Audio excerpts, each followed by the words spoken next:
today from Spain and then the Philippines is the Banduria.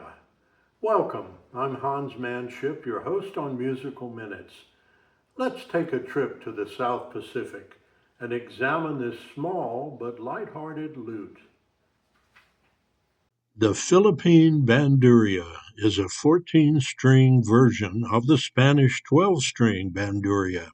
It evolved in the course of the country's Spanish colonial period, 1521 until 1898, and progressed in size and shape as the decades passed. With its brilliant high voice, the Filipino Banduria became the dominant musical instrument and lead voice in Filipino ensembles of plucked and struck musical instruments called a rondalla. The sister instruments in the rondalla are the laud, which first appeared in Mesopotamia in 2000 BC.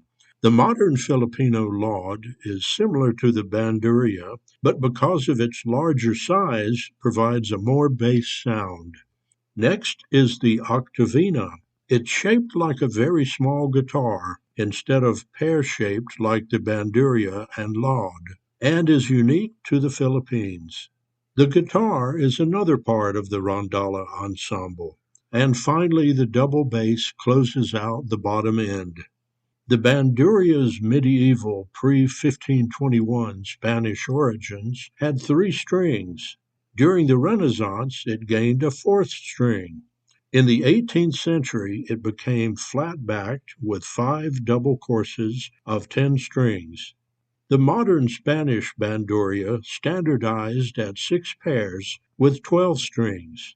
1521 through 1898 produced the arrival and transformation of the banduria in the Philippines through the Spanish colonization.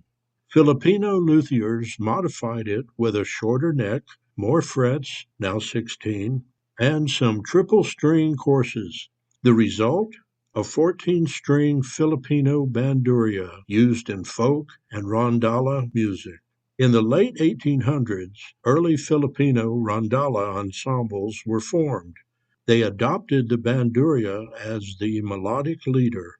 Its bright, penetrating tone became the signature sound of the Spanish-Filipino folk culture. Its role became equivalent to the first violin in the Western orchestra. In the early to mid-20th century, the Filipino and Peruvian bandurias had become distinct from the Spanish version.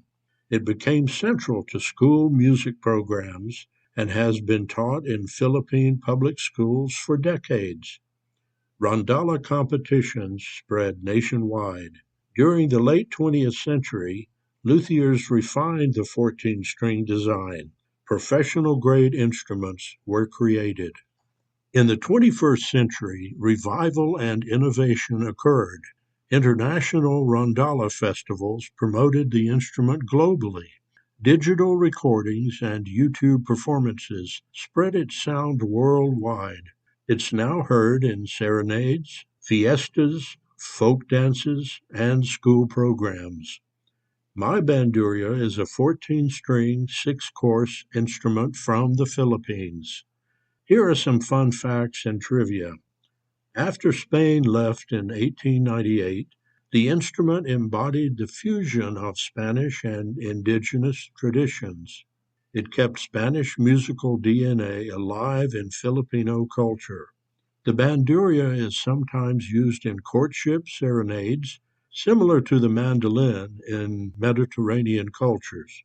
The instrument shares its name with a 5,000-year-old Peruvian city. The Banduria archaeological site, circa 3200 BC, is one of the oldest urban centers in the Americas. It's unrelated to the instrument, but shares the same name.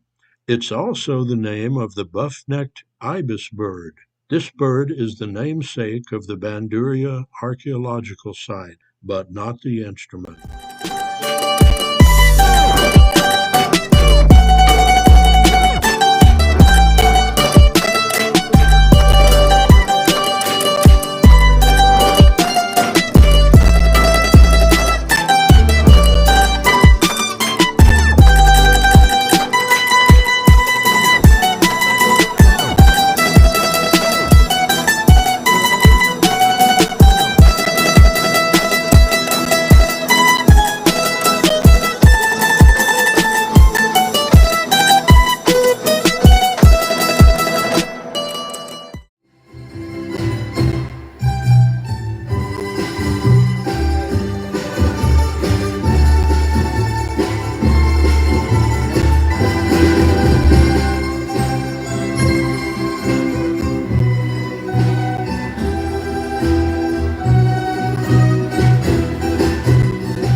Banduria, originally from the Spanish Philippines.